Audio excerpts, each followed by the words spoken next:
जी, ये आपके साथ जो है वो स्क्रीन शेयर हो गई है।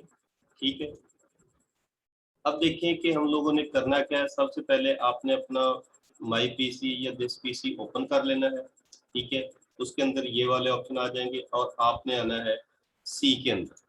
सी के अंदर आके आपने जैम्प जो इंस्टॉल किया हुआ है, जो हमने लास्ट क्लास जो पहली एक क्लास ली थी उसके अंदर आपको बताया था कि आपने जैम्प सर्वर जो है वो कैसे इंस्टॉल करना है। अगर किसी को नहीं पता तो वो मुझे बता दे, मैं दोबारा जो है वो रिवाइज कर देता हूँ कि आपने जो है वो जैम्प सर्वर कैसे डाउनलोड करना है और कैसे इंस्टॉल करना है। ठीक है, जब इंस्टॉल हो जाएगा तो उसके लिए उसके बाद यानी इंस्टॉलेशन कंप्लीट होने के बाद जस्ट आपने इस जैम्प फोल्डर को ओपन करना है, नीचे की तरफ स्क्रॉल करना माउस और ये जैम्प कंट्रोल जो है यहाँ पर। ठीक है, इसे आपने डबल क्लिक करके ओपन कर लेना। मैंने इसकी सेटिंग की है कि जैसे ही मैं इसे डबल क्लिक करता हूँ तो ये जैम्प सर्वर जो है वो ऑटोमेटिकली स्टार्ट हो जाता है। ठीक है, यानी मुझे खुद जो है वो बटन प्रेस नहीं करने पड़ते, वो खुद ब खुद जो है डबल क्लिक जहाँ यहाँ पे हम लोग करेंगे तो वो ओपन हो जाएगा, स्टार्ट हो जाएगा। वो भी मैं तरीका बता देता हूँ आपको कि आपने कैसे करना है कि बार बार आप लोग जो है वो स्टार्ट बटन पे क्लिक करें और फिर जो है वो स्टार्ट हो। तो बेहतर ये है कि आप लोग इसकी सेटिंग जो है उसी तरह कर लें कि आपका टाइम जो है वो बच जाए।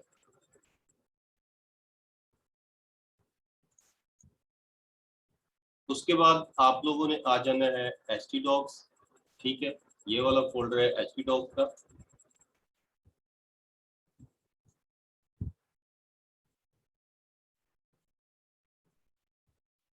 इस फोल्डर को आपने ओपन कर लेना है। ठीक है, अब देखें इसके अंदर जो है हमारी काफ़ी सारी क्लासेस जो है वो फोल्डर नज़र आ रहे हैं आपको कि कैटरिंग है, सी एस है, dash, final, G M tech, hotel booking, फला फला। ये वो सारे के सारे हैं जितने भी हैं, यानी कि जिन प्रोजेक्ट्स के ऊपर जो है वो मैं काम कर रहा हूँ वो फोल्डर के अंदर मेरे यहाँ पर मौजूद है।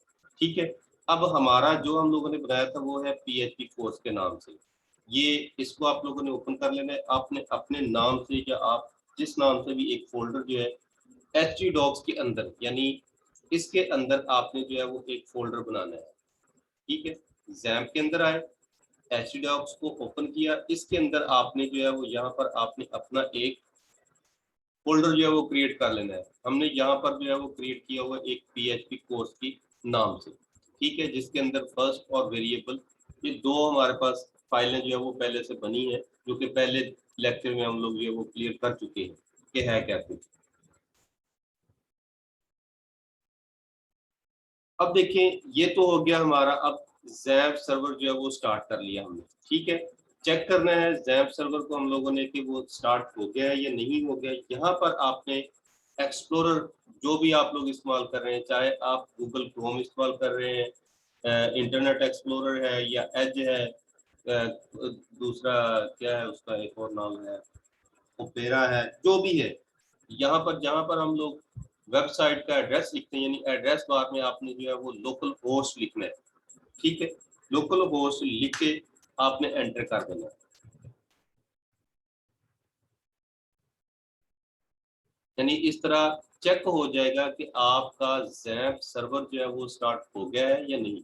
अब देखें इस तरह अगर तो आपके सामने ये स्क्रीन शो होगी, XAMPP Apache plus MariaDB plus, ये सारा कुछ जो है वो अगर आपके सामने स्क्रीन पे शो हो गया तो इसका मतलब है कि आपका सर्वर जो है वो चल गया। अब इस वक्त आपका कंप्यूटर जो है वो एक सर्वर बन गया है।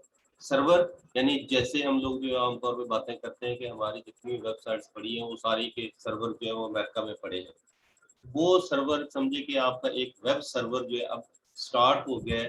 यानी पीएचपी है ही हमारी सर्वर साइड लैंग्वेज कि जिससे हम लोग अपना डाटा जो है अपनी रिक्वेस्ट जो है अपने कंप्यूटर से सेंड करते हैं और वो रिक्वेस्ट सेंड होती है जाके सर्वर को, सर्वर उस पर काम करके हमारी रिक्वेस्ट के मुताबिक हमें उसको डाटा जो है वो रिट्राइव करता है, हमें वापस डाटा भेजता है। तो ये वो आपका सर्वर जो है वो बन गया।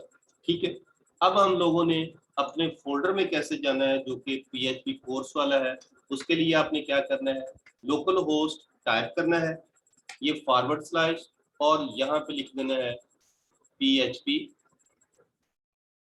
कोर्स स्पेस देके, यानी कि जैसे आपने या जो नाम आपने एचटी डॉक्स के अंदर रखा है फोल्डर का, वही आपने जो है वो यहाँ पे टाइप कर देना है। ठीक है, हमारा फोल्डर जो था लोकल होस्ट, यानी जो हमारा एचटी डॉक्स वाला फोल्डर है वो, और पीएचपी कोर्स इस नाम से हमारा फोल्डर जो है उस एचटी डॉक के अंदर सेव है। हमने टाइप किया, टाइप करने के बाद एंटर का बटन प्रेस किया। अब देखिए वो कह रहा है कि आपका फोल्डर जो है वो मौजूद नहीं है, यानी कि हो सकता है कि हमारे स्पेलिंग जो है वो मिस्टेक हो। यानी ये हमारा पीएचपी का है। यहाँ से मैं इसका नाम जो है वो कॉपी करता हूँ और यहाँ पर जो है मैं दोबारा से इसे पेस्ट कर देता हूँ। ठीक है, अब देखिए जैसे ही मैंने इसे टाइप किया सही नाम, आपके सामने जो है एक फर्स्ट डॉट पीएचपी और एक वेरिएबल डॉट पीएचपी, यानी जो इस फोल्डर के अंदर मौजूद है वो सारे की सारी अब फाइलें जो है वहां पर हमें शो हो गई है। ठीक है, यानी अगर हम लोग फर्स्ट डॉट पीएचपी को ओपन करते हैं तो देखें this is my first programming या प्रोग्राम इन पीएचपी टेस्टिंग आंसर फ्ला। ठीक है, इसी तरह अगर हम लोग जो है वो दूसरी फाइल को क्लिक करते हैं तो उसके अंदर ये वैल्यूज नजर आ रही है। अब करना क्या है, ये थी हमारी पहली फाइल्स जो कि हम लोगों ने पहले दिन जिस पे काम किया था वो फाइलें थी। ठीक है, उसके बाद आज की जो हम लोग बात करेंगे आज की क्लास में, इसमें हम लोग जो है वो सीखेंगे एक तो सिंटैक्स, क्योंकि जो स्टूडेंट बिल्कुल नए हैं उनको मैं दोबारा रिपीट करवा दूंगा, जिन्होंने वो पहली क्लास ली थी उनकी ये रिवीजन हो जाएगी। कि अब देखिए कि सिंटैक्स होता क्या है, कि पीएचपी का सिंटैक्स हम लोग जो है वो लिखते कैसे हैं। ठीक है, अब कैसे करना कैसे है जी, मैं आपको बताता हूँ कि आपने जो है मेरे पास ये एक सॉफ्टवेयर है विजुअल स्टूडियो का। ठीक है, मैं इसे ओपन करता हूँ।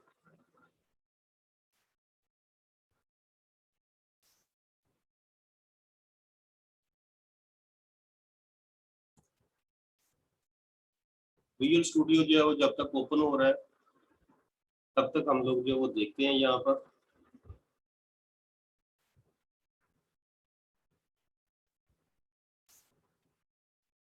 जी ये विजुअल स्टूडियो जो है मेरा स्टार्ट हो गया।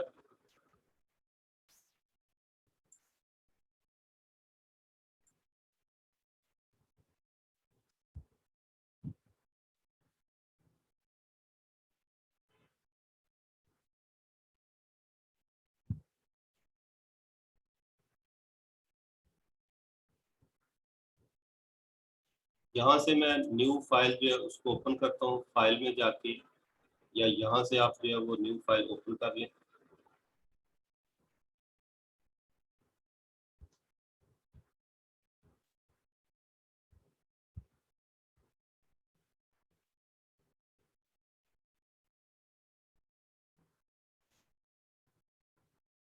ठीक है, ये हमारी जो है वो एक नई फाइल जो है वो स्टार्ट होगी। अब करना क्या है, हम लोगों ने इस फाइल को सेव करेंगे, यानी फाइल में जाएंगे, इसे करेंगे हम लोग सेव एज। सेव अब हम लोगों ने ये फाइल कहाँ पे करनी है, जहां पर हमारा फोल्डर पड़ा है, और वो फोल्डर हमारा कहाँ पे है, सी के अंदर। हम लोग आएंगे दिस पीसी। ठीक है, उसके बाद सी के अंदर आएंगे, उसके बाद जैम्प के अंदर आएंगे, उसके बाद एचटीडॉक्स में, और उसके बाद पीएचपी कोर्स में। ठीक है, अब यहाँ पर जो है वो हम लोग पहुंच गए। अब हम लोगों ने यहाँ पर उस फाइल का नाम टाइप करना है जिस नाम से हम लोगों ने अपनी फाइल जो है वो सेव करनी है। मैं यहाँ पर इसका नाम जो है वो क्लास 2 कर देता हूँ।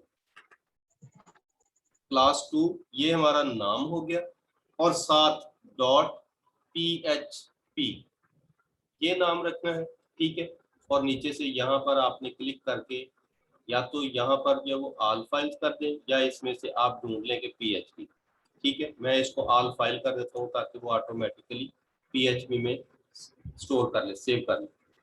अब जैसे ही मैं इसको सेव करता हूँ तो यहाँ पर देखें एक तो पीएचपी की साइन जो है वो बना हुआ आ गया। ठीक है, और साथ यहाँ पर उस फाइल का नाम जो है वो भी लिखा हुआ है। अब बात करेंगे हम लोग जो है वो सिंटैक्स की, कि सिंटैक्स जो है वो पीएचपी का लिखना कैसे हम लोगों ने। अब क्या है कि ये लेस देन की अलामत, फिर क्वेश्चन मार्क और फिर पीएचपी, ये है हमारा स्टार्ट। यानी जिस तरह एचटीएमएल के टैग होते हैं इसी तरह पीएचपी का टैग है, यानी ये हमारा स्टार्टिंग टैग है। एंटर करके अब इसी तरह क्वेश्चन मार्क और ये ग्रेटर देन की अलामत जो लेस देन की अलामत जो है वो लगा देंगे, जिससे हमारा एक पीएचपी का टैग जो है वो कंप्लीट हो जाएगा। अब इसके अंदर जो कुछ भी हम लोगों ने पीएचपी का ऐड करना है, कुछ भी लिखना है, वो इन दो टैग्स के अंदर लिखेंगे। जिस तरह एचटीएमएल का होता है कि एचटीएमएल के लिए हम लोग सारे का सारा एचटीएमएल और बैक स्लैश लगा के एचटीएमएल लिखते हैं, उसके अंदर आप सारा कोड अपना टाइप करते हैं। इसी तरह पीएचपी के अंदर भी हम लोग जो है वो टाइप करेंगे। ये हमारा हो गया मेन पीएचपी का कोड। अब इसके अंदर देखें कि कौन कौन से हैं। ये तो हो गया सिंटैक्स कि हम लोगों ने इसे स्टार्ट कैसे करना है पीएचपी को। दूसरा जो चीज आज पढ़ेंगे वो है कमेंट्स। अब कमेंट्स क्या है, कमेंट्स से क्या मुराद है कि अगर हम लोग अपनी बात को वहां पर शो करवाना चाहते हैं कि मैंने अब नीचे जो कोड लिख रहा हूँ या नीचे लाइन जो लाइन में टाइप कर रहा हूँ उसका मकसद क्या है, यानी कमेंट्स जो है उसको सर्वर कंपाइल नहीं करेगा, ना ही उसकी हमें आउटपुट देगा। तो उसको लिखने के लिए ये दो दफा आपने स्लैश फॉरवर्ड स्लैश लगानी है। तो मैं लिखता हूं in this programme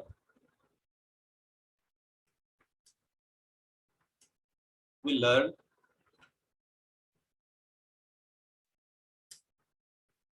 about variables etcetera. ठीक है,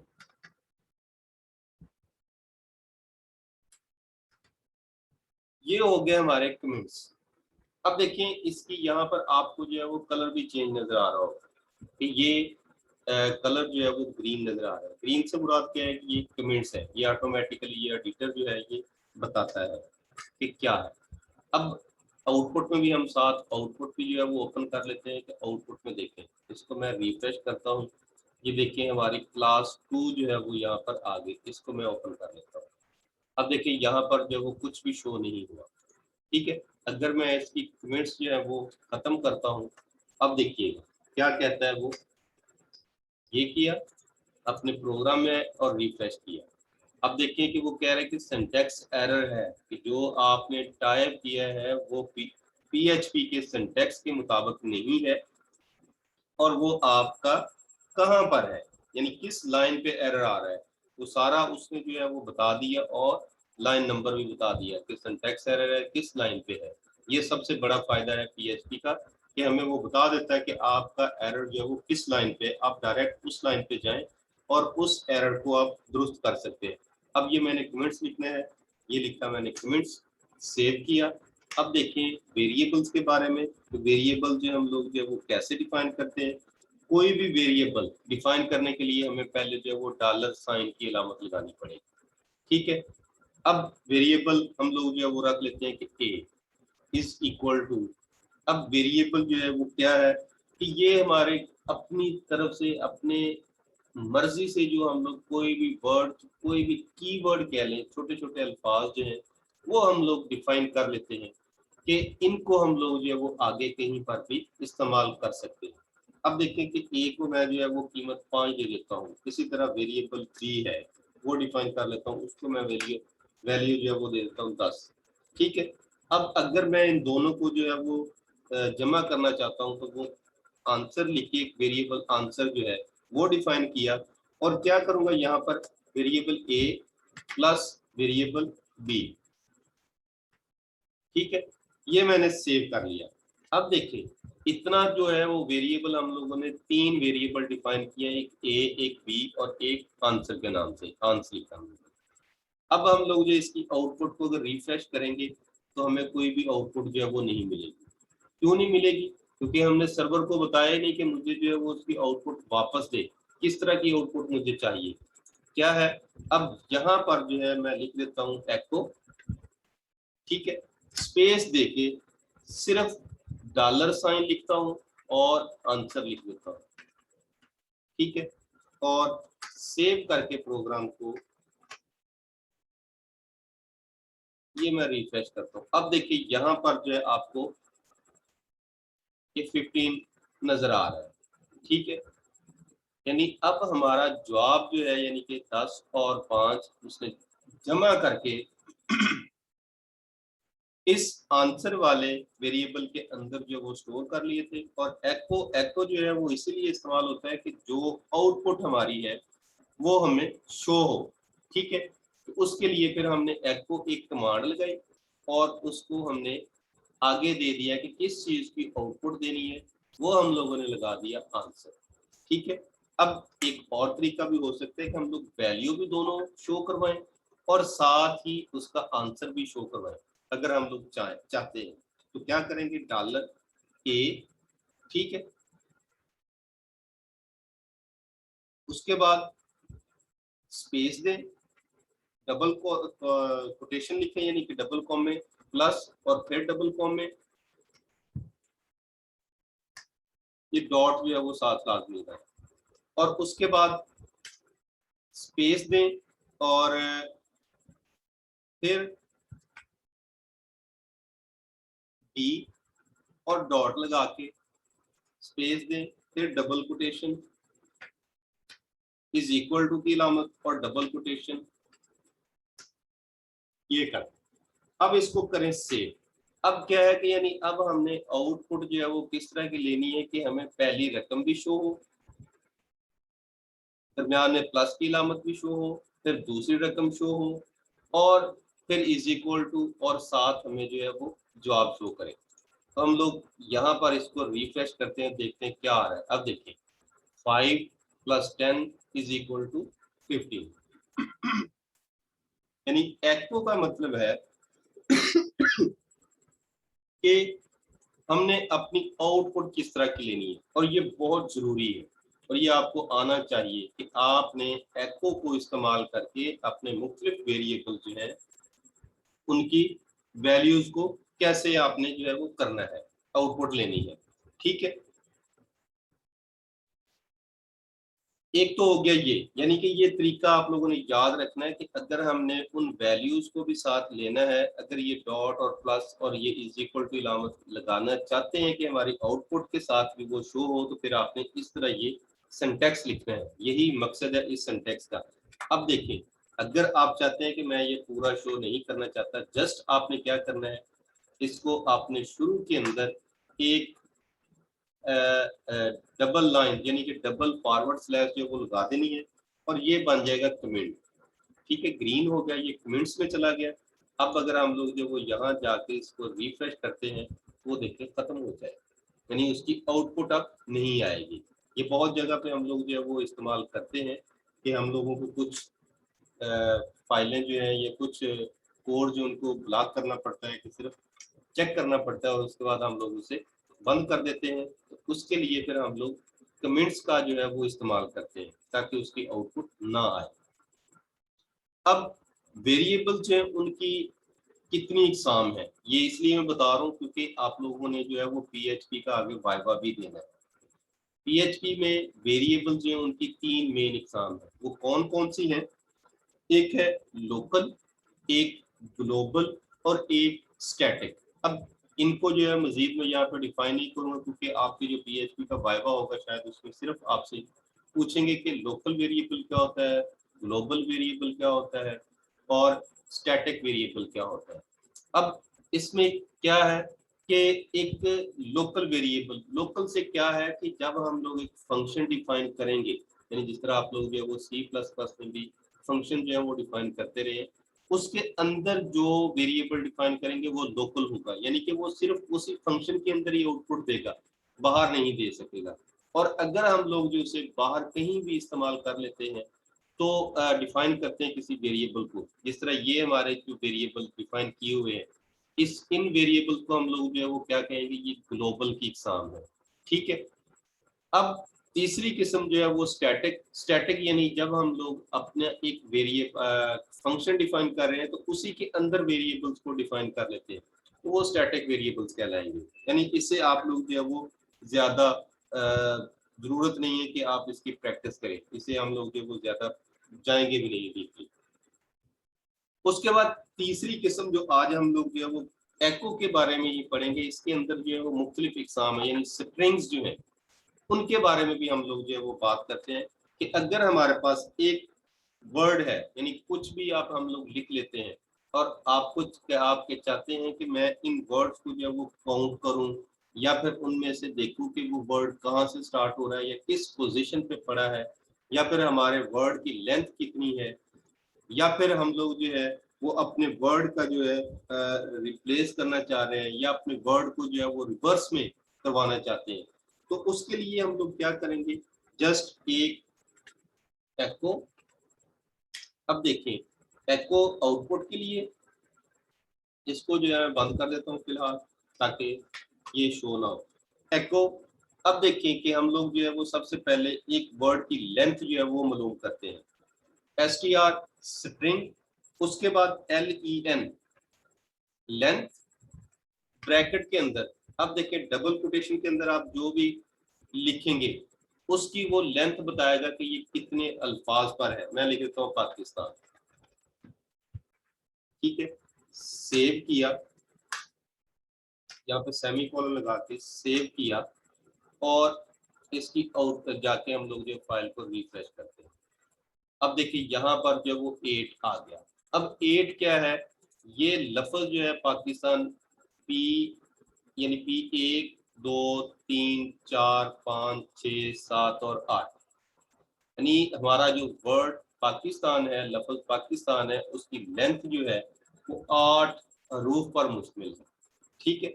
इसी तरह अगर हम लोग लेना चाहते हैं कि वर्ड काउंट कर दे कि वर्ड कितने हैं, यानी कि अल्फाज कितने हैं, ये तो थे हरूफ। अगर हम लोग चाहते हैं कि वर्ड भी काउंट करें कि कितने अल्फाज हैं, यानी कितने लफ्ज हैं, तो उसके लिए हम लोग क्या करेंगे, str underscore word underscore count, ठीक है। और ये लगा के अब हम लोग जो है वो लिखते हैं कि आई लव पाकिस्तान, और एंड में हम लोग जो है वो यहाँ पर सेमी कॉलन लगा के इसे सेव करते हैं। सेव करने के बाद अपनी आउटपुट में आते हैं और इसे रिफ्रेश करते हैं। अब देखें कि उसने साथ ही लिख दिया 83, 83 नहीं है, यानी कि हमारे जो अगली आउटपुट है वो है 3, क्योंकि हम लोगों ने इसी एको के सामने ही हमने अगली एको जो है वो स्टार्ट कर दी है। तो उसके लिए मैं यहाँ पर जो है वो एक लगा देता हूँ br, ठीक है, सेव करता हूँ, रिफ्रेश करता हूँ, सॉरी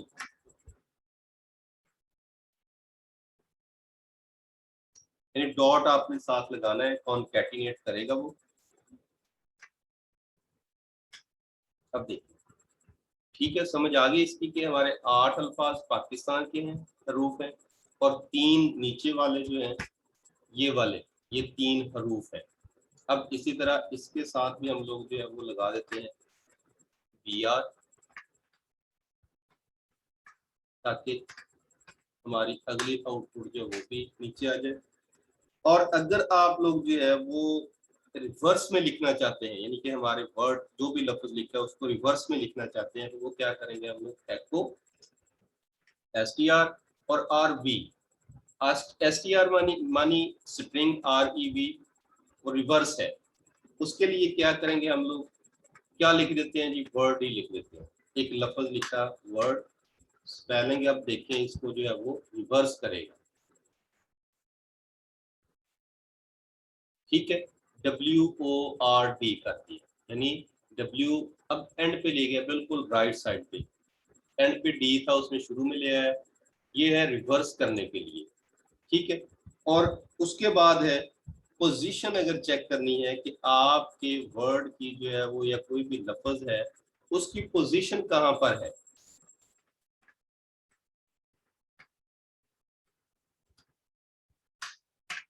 ठीक है।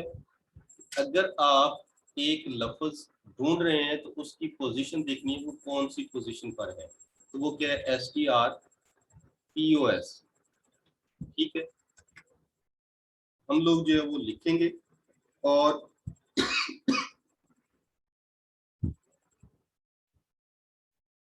कोई भी लिख लेते हैं जी,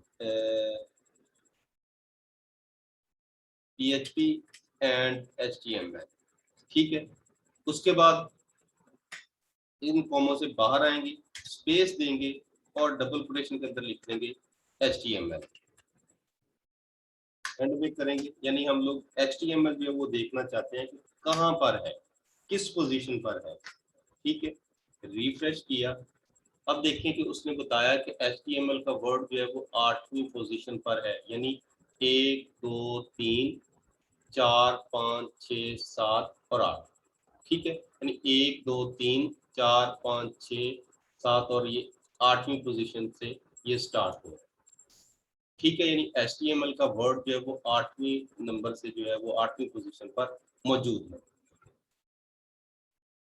और अगर हम लोग चाहते हैं कि रिप्लेस करना है, इसी को मैं जो है वो कॉपी कर लेता हूँ और एक यहाँ पर जो है वो निकाल लेते हैं।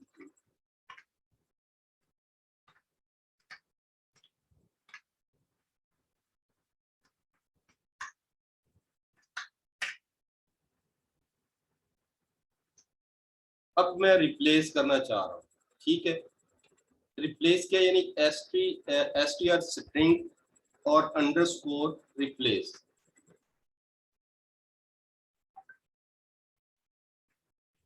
ठीक है, अब देखें कि मैं चाह रहा हूं कि PHP और HTML जो लिखा हुआ है उसकी जगह पे लफ्ज जो है, यानी पहले हम लोग जो है वो बताएंगे कि जो लफ्ज आप लोगों ने रिप्लेस करना है वो क्या है। मैं कह देता हूँ HTML। ठीक है, उसकी जगह पे कौन सा आपने वर्ड लगाना है, मैं लगा देता हूँ CSS। यानी जहां पर PHP है वहां पर CSS लिखा आ जाए।